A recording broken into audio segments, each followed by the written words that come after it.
제자들이 예수님께 물었습니다. 천국에서는 누가 큽니까? 누가 큰 자입니까? 이렇게 물어본 것이죠.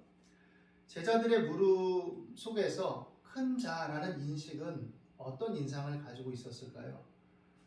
어찌 보면 그 시대적인 상황 속에 로마의 압제와 또 지도자들의 어떤 민중을 제대로 돌보지 못하는 양상들, 이런 것 속에서 제자들이 예수님을 따라가고 있었지만 제자들이 누가 큰 자입니까? 라고 물어봤을 때 사실 그들의 정황과 앞뒤 문맥 속에 봤을 때 그들은 뭔가 크게 되고 싶은 그런 열망, 욕망들이 도사리고 있었습니다.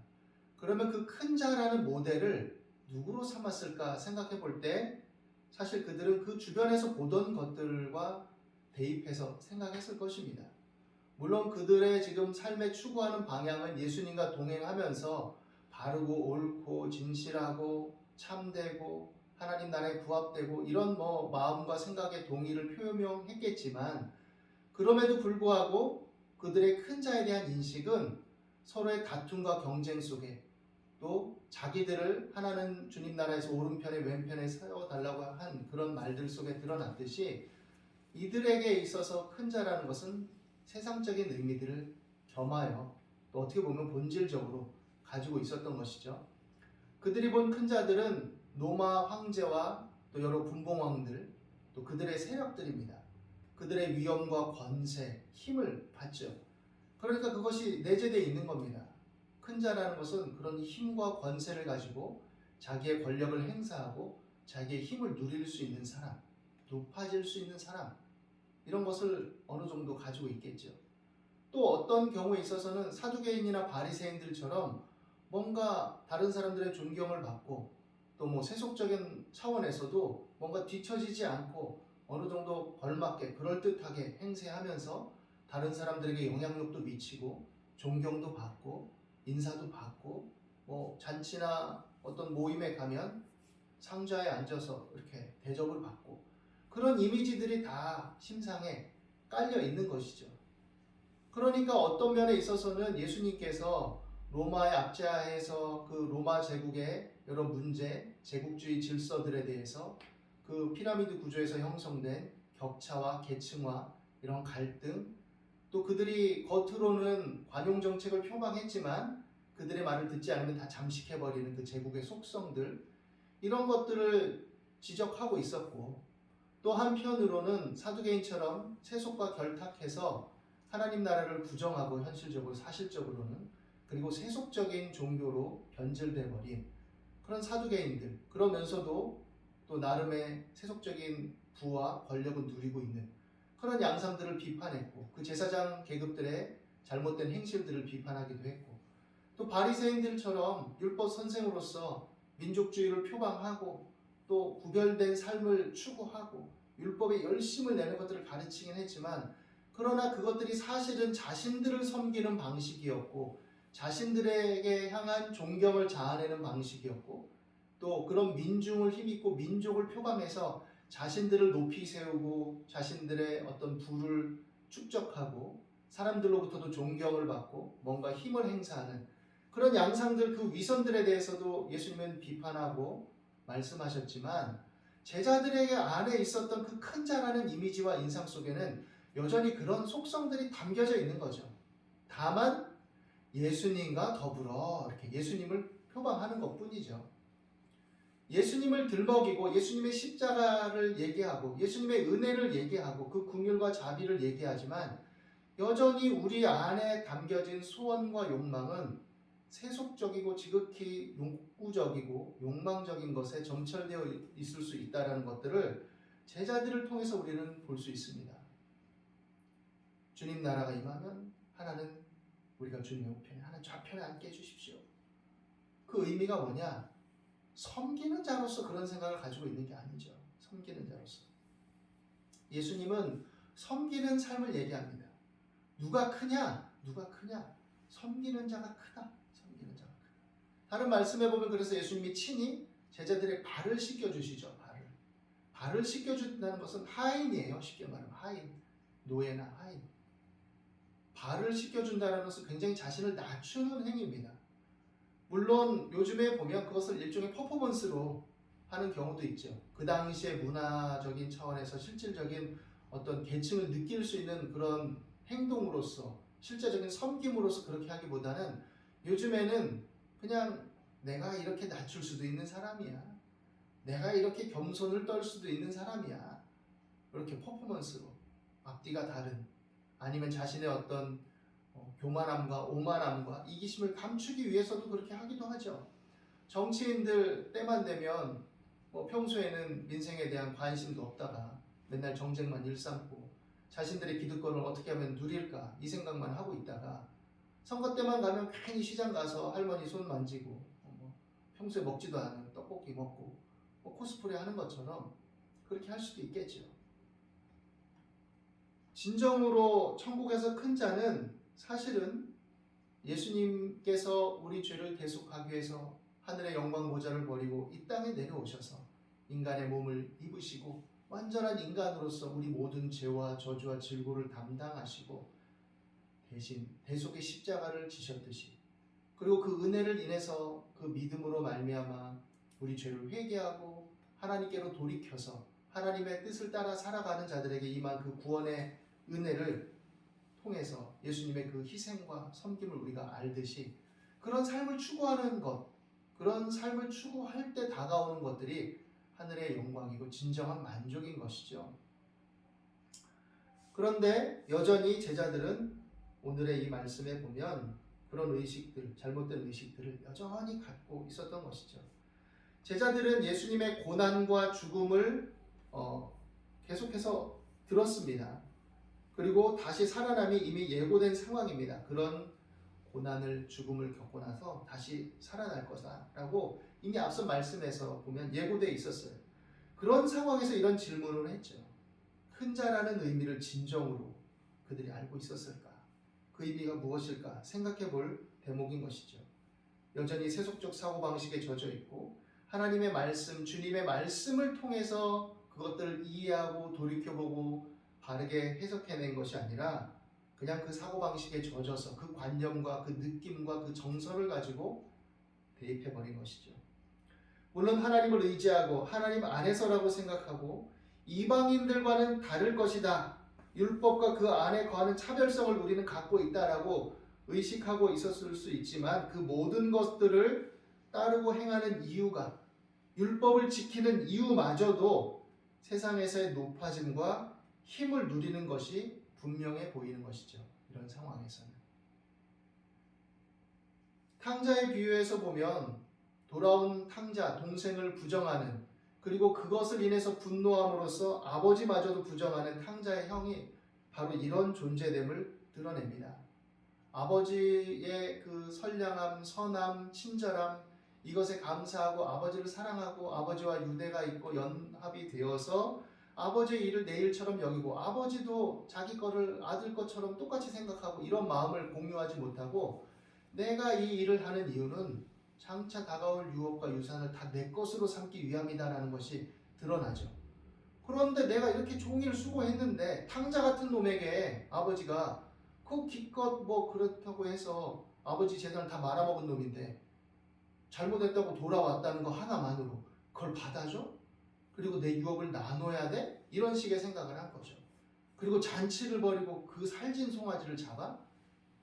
분노가 일어나는 겁니다. 용납할 수 없는 거예요. 그래서 결국은 아버지도 잘못된 거죠. 이건 뭐냐? 바리새인들의 모습이에요.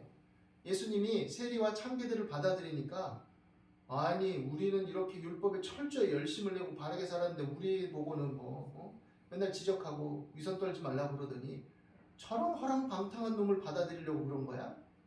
이렇게 된 거죠. 자신들의 이면에 있는 부패함과 교활함과 죄악의 욕망들은 바라보지 못하고 그렇게 된 겁니다. 예수님은 그들의 그릇된 생각과 관점을 겨냥해서 말씀하신 것이죠. 하나님 나라에서는 자기를 어린아이처럼 낮추는 사람이 큰 자다. 자신을 낮추고 겸손한 자를 영접하고 중히 여기는 자가 바로 주님을 영접하는 자와 같다. 너희가 주님 주님 하느냐? 주님 주님 하는 것 그걸로 입으로만 하지 말고 네 주위에 있는 약하고 보잘것없어 보이고 작은 사람, 이 사람이 내게 다가오는 것을 막지 말고 이 사람이 믿음 안에 서려고 할 때 그들을 형제처럼 여기고 그리고 사랑하고 영접하고 이러는 것이 바로 나를 영접하는 거다. 이 얘기를 하고 있는 것이죠. 예수님을 못 박으라고 외친 또 그러한 무리를 선동한 종교 지도자들은 예수님의 십자가를 향한 걸음을 어찌 보면 마치 그들이 무시하고 보잘것없이 여기던 아이처럼 또 약한 자들처럼 허접한 민중들처럼 무능하고 비효율적이고 이익을 주지 못하고 그런 사람들, 가치가 없는 것들로 여겼습니다. 그 결과 자신들의 욕망과 신념 그리고 고집대로 예수님을 대적하는 겁니다. 예수님을 대적하는 거예요. 그런 방식은 비효율적이다. 그런 삶은 잘못된 것이다. 그리고 나를 무시하는 것, 내가 이렇게 율법을 철저히 지키고 있는데 나를 무시하는 것, 그거는 옳지 않다. 분노가 일어나는 것이죠. 이들은 영적 서열주의에 사로잡혀 있는 것으로도 보입니다.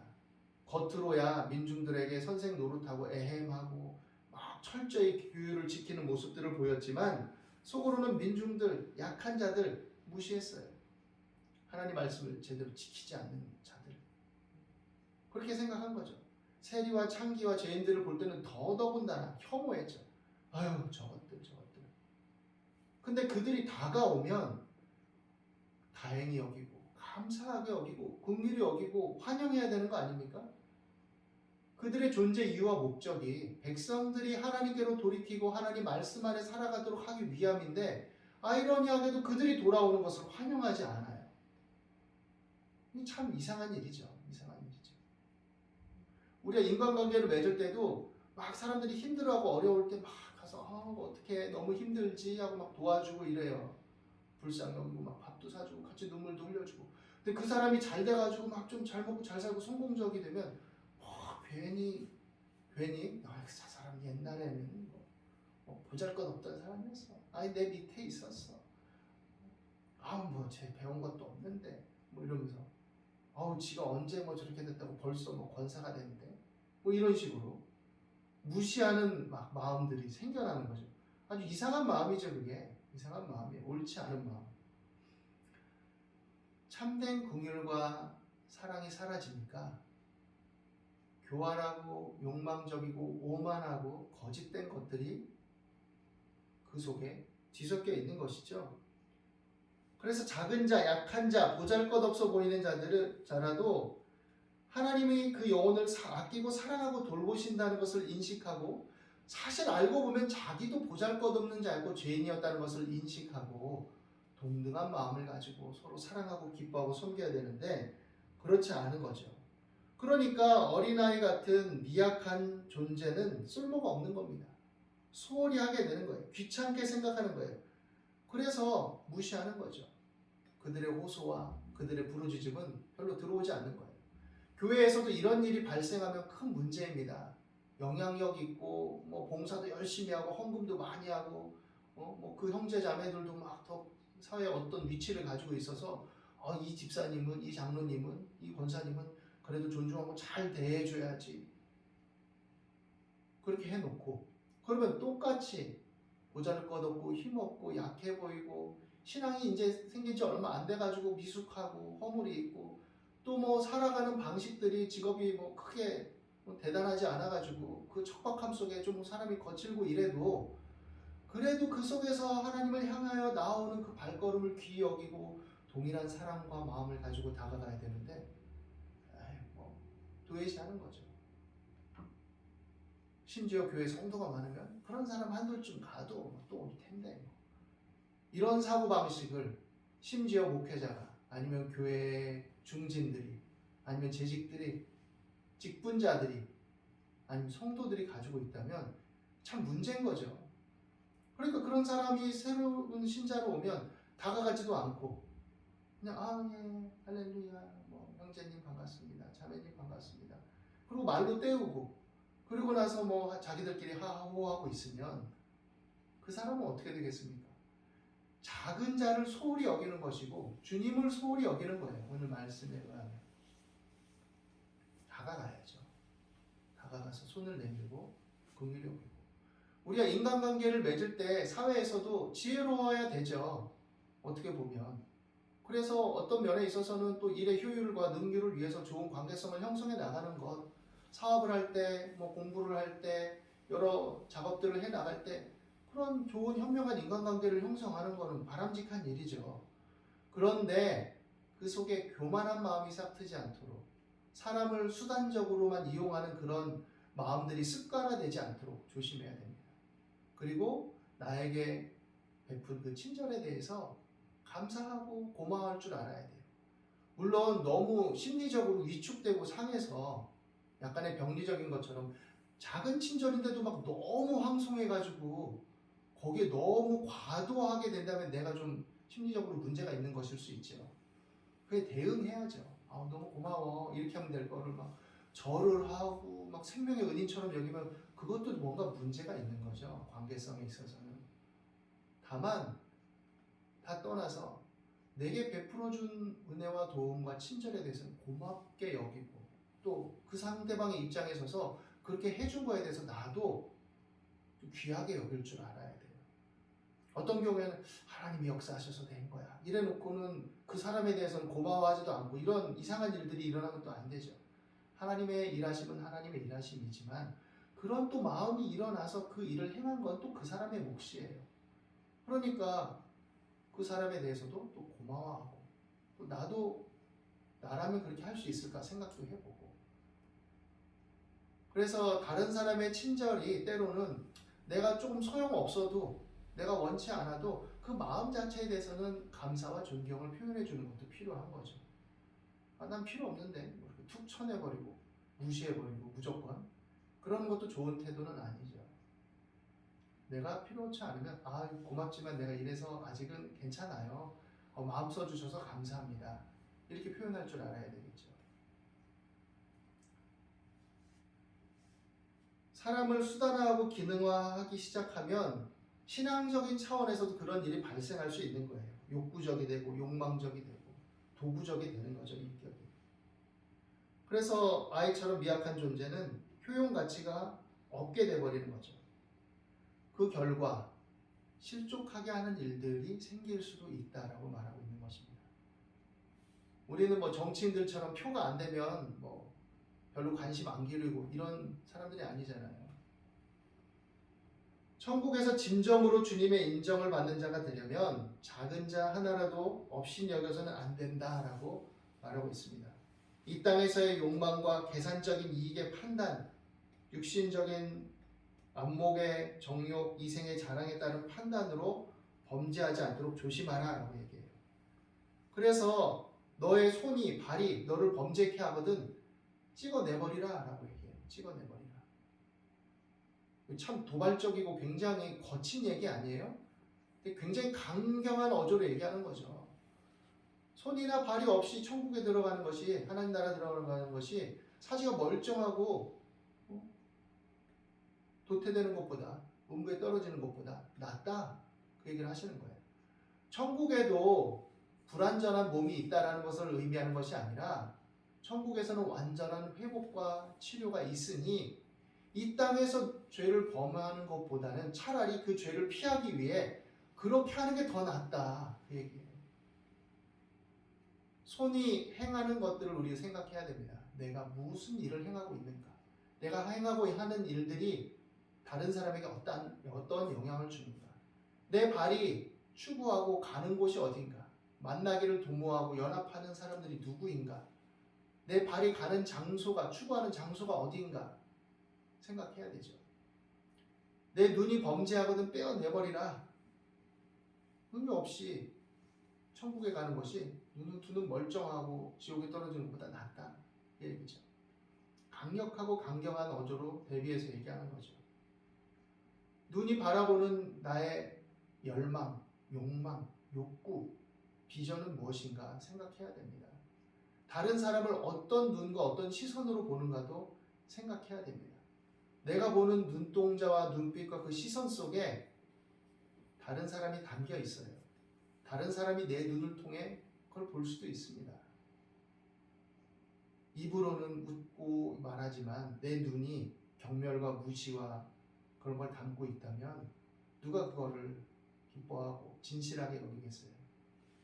참 마음과 온전한 믿음으로 하나님을 향하고 그 안에서 나의 악함과 허물을 인해 주님 앞에 기도하면서 진실하고 정직하고 겸손하게 대하도록 해야 되는 것이죠. 실족해 하는 것보다는 차라리 연자맷돌을 네 목에 달고 바다에 들어가는 게 낫다, 그렇게 얘기합니다. 다른 사람을 실족해 하기보다는. 그 정도로 강하게 얘기하셨죠. 작은 것들을 소홀히 여기지 말아야 된다라고 말하고 있는 것입니다. 육신을 위한 일보다 영혼이 귀함을 알아야 되고, 또 이 삶의 관계는 작은 것들을 소홀히 여기지 말고 우리 눈에 비효율적이고 가치가 없어 보이는 것이라고 무시하지 말고 사람을 그 사람으로, 존재됨으로, 인격으로, 하나님이 기뻐하시는 영혼으로 대하는 자세를 가지고 살아라 라고 말하고 있는 것이죠. 심지어 신앙적인 관계성 안에서 우리가 그렇게 살아가고 그런 삶을 추구하지 않는다면 어찌 보면 무슨 의미가 있겠습니까? 관계성에, 신앙적 관계성에. 서로의 이익만을 추구하고 좋을 때만 좋고 이렇게 되면 의미가 없는 거죠. 거기서 또 자기들끼리 계층화하고 나눠버린다면 무슨 의미가 있을까요? 요새는 교회도 계층화된 것 같아요. 큰 교회, 막 유명한 교회는, 동네 교회는 별로 이렇게 하나님이 역사하지 않는 교회처럼 생각하고, 그러니까 목회자들도 자꾸 그런 걸 추구하고 성도들도 그런 걸 추구하는 거죠. 근데 본질이 거기에 있는 건 아닙니다. 본질이. 사람이 많이 모이고 교회가 커지는 것, 하나님의 역사하심이고 은혜의 일환일 수도 있지만, 또 한편으로는 사회적, 문화적, 정치적, 경제적, 또 여러 지리적 다양한 요소들이 또 접목돼서 일어나는 현상이기도 해요. 그래, 그것도 분별할 수 있어야 되죠. 오늘 이 말씀 안에서 진정으로 천국에서 큰 자들이 될 수 있기를 바랍니다. 주님의 가르치심과 그 은혜를 따라서 우리가 먼저 부름받고 그 은혜 안에 있는 자들로서 지극히 보잘것없고 약하고 낮은 자이지만 우리를 귀하게 여기시고 높이시고 세우시고 또 붙들어 주신 그 은혜를 힘입어서 우리도 다른 사람을 위로하고 격려하고 높이 세우고 섬기고 또 좋은 관계성을 형성해 나가서 주님의 자녀로서 진실하게 또 살아갈 수 있는 믿음의 삶이 되시기를 예수님의 이름으로 축원합니다. 기도하겠습니다. 하나님, 우리의 믿음의 삶 속에서 무엇이 정말 가치 있고 귀하고 크고 복된 것인지를 생각할 수 있도록 늘 붙들어 주시고, 또 모든 관계성 속에 우리가 주님의 사랑 안에서 주님이 말씀하신 대로 또 지극히 작은 자, 아이와 같은 자, 우리 눈에 보잘것없고 효용성이 없고 내가 어떻게 보면 삶에 큰 가치가 없게 여겨지는 사람일지라 하더라도 그들을 향한 하나님의 사랑과 그 영혼을 향한 하나님의 사랑 안에서 온유하고 겸손한 마음으로 대하고 살아갈 수 있도록 인도하여 주옵소서. 우리에게 믿음을 주시고 화목하는 권세를 주시고 그러한 삶 속에 많은 사람을 유익하게 하는 손과 발이 되며 따뜻하고 진실하게 바라보는 눈빛이 되도록 저희들의 마음과 생각을 붙들어 주시고 인도하여 주옵소서. 오늘도 함께 하심을 감사합니다. 예수님의 이름으로 기도드립니다.